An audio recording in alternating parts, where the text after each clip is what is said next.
I et forsøg på at effektivisere, indfører politiet nu farvefælder. Det fungerer jo lidt ligesom en normal fartfælde, men i stedet for at registrere hastighed, så registrerer den så føreren af køretøjets hudfarve. Så altså hvis hun er rigtig mørk i huden, ja, så klapper fælden. På det seneste har der været eksempler på, at indvandrere er blevet stoppet op imod 1000 gange, uden at der er faldet dom. Jamen, vi bruger alt for mange ressourcer på at stoppe de her personer med mørk hud, som ikke har gjort noget.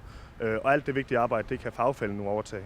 Ja, og så sender maskinen automatisk en sigtelse for grov vold, narkotikabesiddelse og et klip i kørekortet hjem til personens e-boks.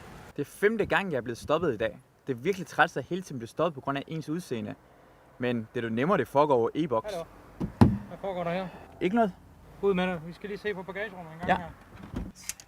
Læg legetøjet fra dig her. Ja, læg legetøjet. Det eneste problem, det er faktisk her om sommeren, hvor maskinen har lidt svært ved at regne ud, om man er blevet solbrun, eller om det er noget medfødt noget. Så husk solcreme, venner, hvis I gerne vil undgå hudkræft og undgå en sigtelse i e-boksen.